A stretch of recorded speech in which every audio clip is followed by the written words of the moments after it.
공공기관에서 일하다 보면 아니 왜 이건 안 되고 저것도 맡겨 있지 하는 그런 답답함 다들 한 번쯤 느껴보셨을 거예요. 거의 20년 동안 우리 업무 효율을 뚝뚝 떨어뜨렸던 그 칸막이 보안이 정말 드디어 바뀐다고 합니다. 오늘은 바로 그 속 시원한 변화의 모든 것을 한번 파헤쳐 보겠습니다. 챗 GPT로 보고서 초안이라도 좀 써볼까? 이 자료 클라우드에 올려서 같이 보면 훨씬 편할 텐데. 생각은 굴뚝 같지만 현실은 접속 불가 화면이었죠. 도대체 왜 우리는 이런 편리한 기술들을 그저 그림의 떡처럼 바라만 봐야 했을까요? 바로 이 질문에 대한 답을 찾는 것.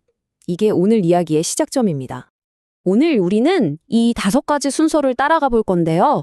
과거의 문제점에서 출발해서 새로운 해결책이 어떻게 작동하는지 꼼꼼히 살펴보고 실제 업무에는 또 어떻게 적용되는지 그리고 궁극적으로 우리에게 어떤 변화를 가져올지 제가 아주 명쾌하게 정리해 드릴게요.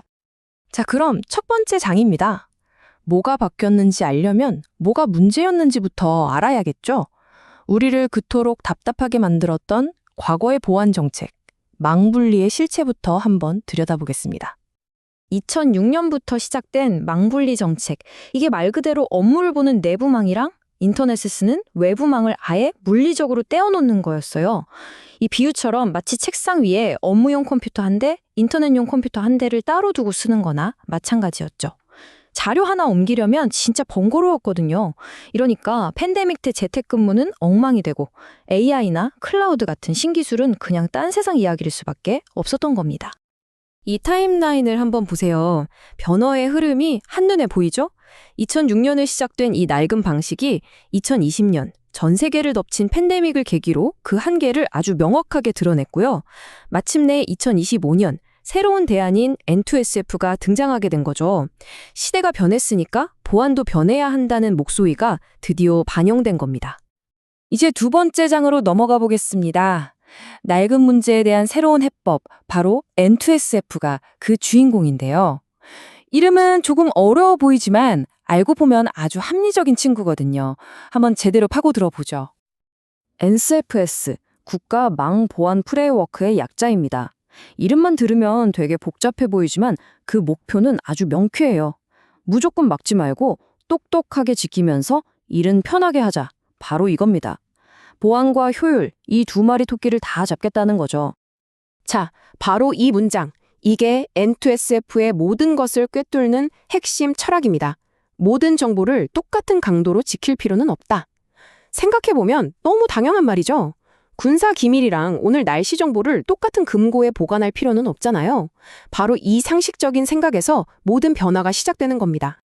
그럼 이 똑똑한 시스템이 실제로 어떻게 작동하는지, 그 핵심 설계도라고 할 수 있는 3개의 등급과 5개의 단계에 대해서 쉽고 자세하게 설명해 드릴게요.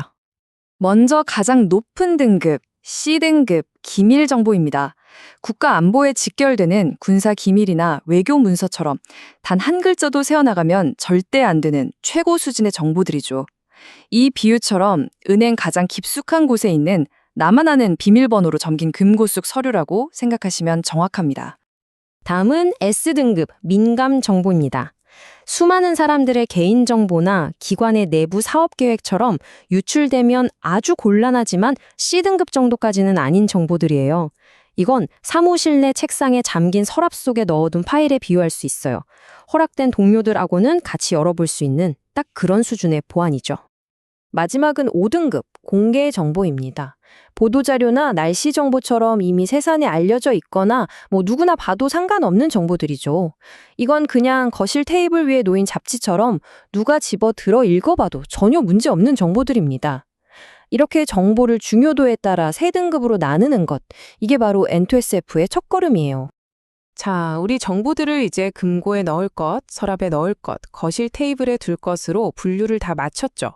그럼 이제부터는 튼튼한 집을 짓는 과정처럼 아주 체계적인 5단계 절차를 따라서 우리만의 맞춤형 보안 시스템을 구축하게 됩니다. 5단계는 이렇습니다. 집을 지으려면 먼저 설계도를 그려야 하잖아요. 우리 조직의 자산이 뭔지 파악하는 준비 단계입니다.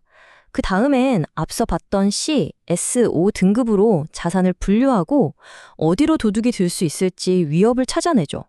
그리고 그에 맞는 담벼락과 CCTV 같은 방어벽을 선택해서 구축한 뒤에 마지막으로 모든 게 튼튼하게 잘 지어졌는지 평가하면서 마무리합니다.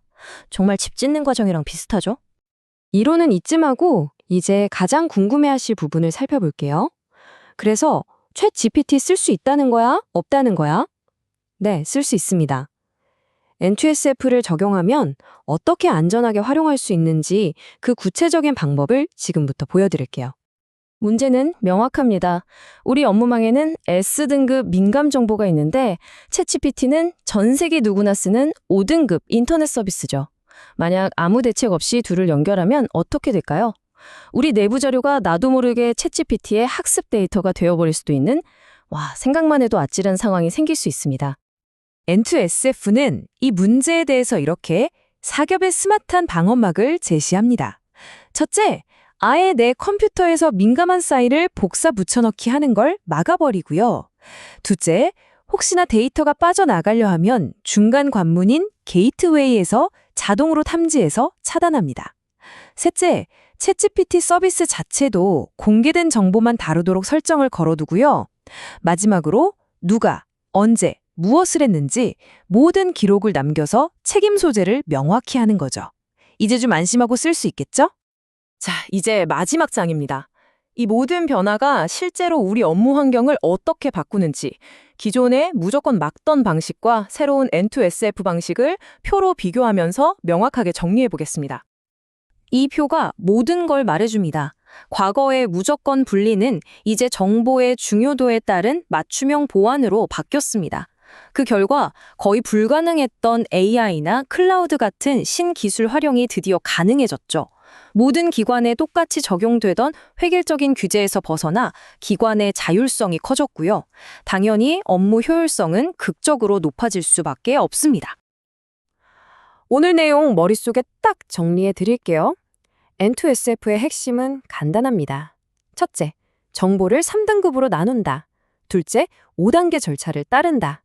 가장 중요한 건 너무 과하지도 부족하지도 않은 딱 맞는 수준의 보안을 통해 결국 효율과 안전을 모두 잡는 스마트한 일터를 만드는 것입니다. N2SF의 철학을 한마디로 요약하면 바로 이겁니다. 필요한 만큼만 제대로.